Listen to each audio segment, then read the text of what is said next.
গার্লফ্রেন্ডকে নিয়ে মার্কেট করছি, এটা তেমন কিছু না। গার্লফ্রেন্ড মানেই মাঝে মাঝে মার্কেট করে দেওয়া।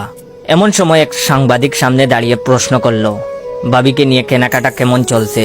আমি তখন রেগে গিয়ে সাংবাদিককে বললাম, বাবি হইলে কবেই না তালাক দিতাম। সাংবাদিক আমার উত্তর শুনে মুখের কাছ থেকে মাউথ পিস সরিয়ে নিবে এমন সময় নিজেই উনার হাত থেকে মাউথ পিস কেড়ে নিয়ে বলা শুরু করলাম, ডিয়ার দেশবাসী, ভাই ও বোনেরা, গার্লফ্রেন্ড পালা আর হাতি পালা সমান কথা। আব্বার হাত পা ধরে 5,000 টাকা নিয়েছিলাম নিজে মার্কেট করব বলে, কিন্তু গার্লফ্রেন্ডকে কিনে দিতেই 4,000 টাকা শেষ।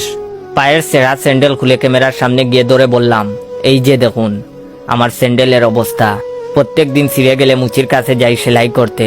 কালকে রাগ করে মুচি বলে দিয়েছে, ভাই দয়া করে তুই আমার স্যান্ডেলটা নিয়ে যা। তাও আর এই স্যান্ডেল আনিস না। গায়ে দেওয়া শার্টের কিছু অংশ উপরের দিকে তুলে ক্যামেরার সামনে ধরে বললাম, এই দেখুন বেল্টের জায়গাতেও রশি দিয়ে বেঁধেছি। অনেকদিন আগে প্যান্টের বেল্ট ছিঁড়ে গেছে, ভেবেছিলাম এবার একটা বেল্ট কিনবো, কিন্তু গার্লফ্রেন্ডকে দিতে দিতেই টাকা শেষ।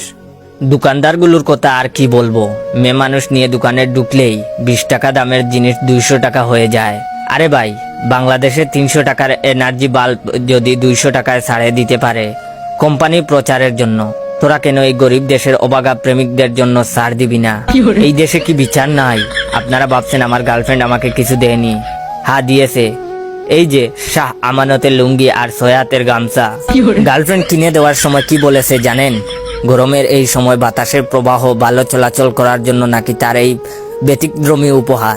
সাথে আরো বলেছে, ওর যদি ক্ষমতা থাকতো তাহলে বাংলাদেশের সকল প্রেমিকাকে বলে দিত তাদের প্রেমিককে লুঙ্গি উপহার দিতে। আরো কিছু বলতে যাব এমন সময় সেই সাংবাদিক আমার পা ধরে বলল, ভাই আপনার দুহাই লাগে, ভাই আমার চাকরিটা খাইয়েন না। যা বলার ইতিমধ্যে লাইভে বলে ফেলেছেন। সাংবাদিকের কথা শুনে কলিজা শুকিয়ে গেল, কারণ আব্বা সারাদিন টিভি দেখে।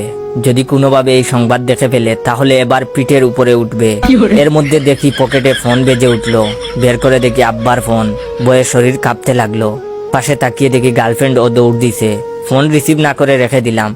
একটু পর দেখি আব্বা মেসেজ দিয়েছে, বাবা আজকে মুখ ফুটে যে সত্য কথা বলেছিস এটা লক্ষ প্রেমিকের মনের কথা। আজ যদি রবীন্দ্রনাথ বেঁচে থাকতো তাহলে নির্ঘাত তোকে নিয়ে কবিতা লিখতো। মন খারাপ করিস না, উনি বেঁচে নেই বলে। তোর মতন সাহস আজ থেকে 20 বছর আগে আমার থাকলে তাহলে প্রত্যেক দিন তোর মায়ের জাড়ি খেতে হতো না। যাই হোক বাবা, আবেগে অনেক কিছু বলে ফেলেছি, তাড়াতাড়ি বাড়ি আয়। বাবার কথা শুনে আবেগে দিলাম লাফ। সাথে সাথে খাট থেকে মেঝেতে পড়ে গেলাম। এতক্ষণ তাইলে আমি স্বপ্ন দেখছিলাম।